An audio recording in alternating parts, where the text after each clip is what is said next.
हक साडा हक साडा हक साडा हक।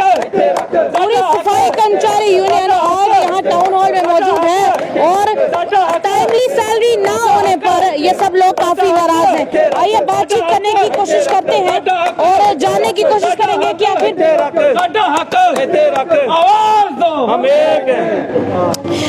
आज आप लोग फिर से प्रोटेस्ट कर रहे हैं। इस बार आज आपके प्रोटेस्ट करने का क्या कारण है? पिछली बार के जैसा वही सेम कारण है कि टाइम पर सैलरीज नहीं आती हैं, या फिर इस बार भी इस बार आप कोई और कारण लेकर आए हैं? सबसे पहले तो मैं मीडिया का धन्यवाद करता हूं जो कि हमेशा हमारी आवाज को बुलंद करते हैं जी।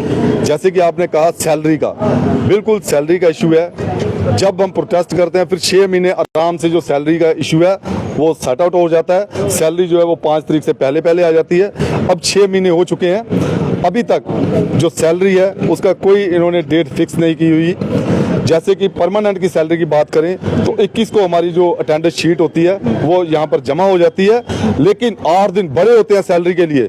बड़ी शर्म की बात है कि परमानेंट की जो सैलरी है ये प्रोटेस्ट होने जैसे हमने इनसे कहा था कि हम 8 तारीख को प्रोटेस्ट करेंगे तो कल इन्होंने सैलरी डाली है।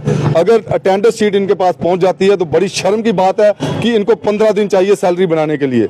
हम चाहते हैं कि जो परमानेंट की सैलरी है वो 1 तारीख को सभी मुलाजमों के खाते में आनी चाहिए। साथ ही साथ एनजीओ की सैलरी का मसला है, कैजुअल की सैलरी का मसला है। एनजीओ की जो अटेंडेंस शीट है वो हम 1 तारीख को यहाँ पर जमा करवा देते हैं। तो हम चाहते हैं कि 7 तारीख से पहले क्योंकि 7 दिन बड़े होते हैं उसको वेरीफाई करने के लिए। 7 दिन के बाद भी अगर ये 20 दिन बाद सैलरी डालेंगे तो बड़ी शर्म की बात है। बात करने की कोशिश की, जानने की कोशिश की कि आखिर क्यों सैलरीज देने में इतना समय लगा रहे हैं। क्या पीछे से फंड्स नहीं आ रहे हैं या फिर यहाँ से ही कोई है जो उन आई हुई सैलरीज को समय पर इन लोगों के पास पहुँचने नहीं दे रहा है? देखिए यहाँ पर कोई फंड की वो परेशानी नहीं है।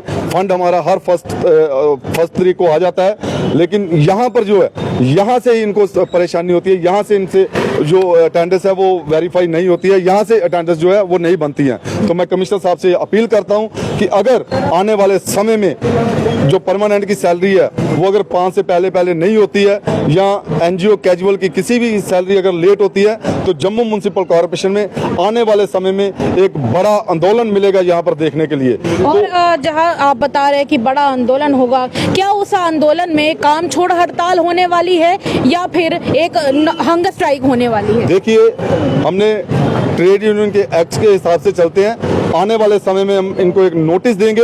नोटिस में हम अपनी सारी डिमांडें लिखेंगे, जैसे कि पीएफ ईएसआई का मसला है। अभी भी 4 जो एनजीओ यहाँ पर काम कर रहे हैं तो इन लोगों का अभी तक पीएफ ईएसआई उन्होंने जमा नहीं करवाया है। साथ ही साथ 600 कैजुअल की बात करें जो कि 2018 में इन्होंने फॉर्म फिल किए हुए हैं, अभी तक उसकी फाइनल लिस्ट नहीं निकाली। उसी के साथ साथ जो कुछ 80 लोग हमारे एक हैं, हमारे पास जो पोस्टें हैं वो सैंक्शन है परमानेंट की, 80 लोग अभी तक इन्होंने परमानेंट नहीं किए। उसी के साथ साथ 47 लोग और हैं जो कि अपने 7 साल कवर कर चुके हैं। तो इन्होंने 535 लोग परमानेंट किए जो कि हमारे पास 600 लोगों की वैकेंसी थी। तो हम चाहते हैं कि जल्द से जल्द वो भी लोग परमानेंट किए जाएं। उसी के साथ साथ SRO 43 का मसला है।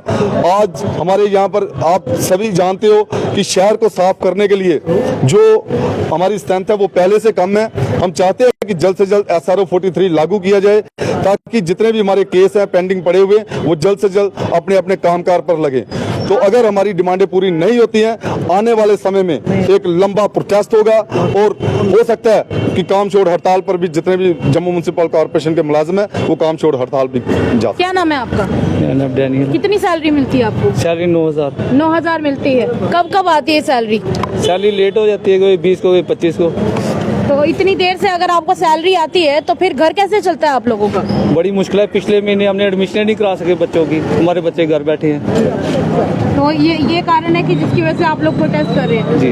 हर बार आप लोग प्रोटेस्ट करते हैं, क्या लगता है किसी प्रोटेस्ट करने से ही काम बनता है? ऐसे नहीं बनता। ऐसे नहीं बनता, हम प्रोटेस्ट करने से बनता है। देखिए एक बड़ा सवाल है यहाँ पर, जहाँ पर बात होती है कि जम्मू कश्मीर में डेवलपमेंट हो रही है, लोगों को आखिर देखिए एक आम आदमी काम किस लिए करता है? इसलिए काम करता है क्योंकि वो कुछ पैसे कमा के अपने घर में अपने घर के सदस्यों का गुजारा कर सके और 4 पैसे कमा कर 2 वक्त की रोटी कमा सके। पर जब उसके लिए भी उन्हें मांग मांग कर अपने काम के बदले मिलने वाली सैलरीज मांगनी पड़े तो फिर उनके साथ यही होगा और क्या होगा। वो लोग प्रदर्शन नहीं करेंगे तो क्या करेंगे। फिलहाल के लिए इतना ही। खबर को ज्यादा से ज्यादा शेयर करें। तमाम अपडेट्स के लिए देखते रहिए।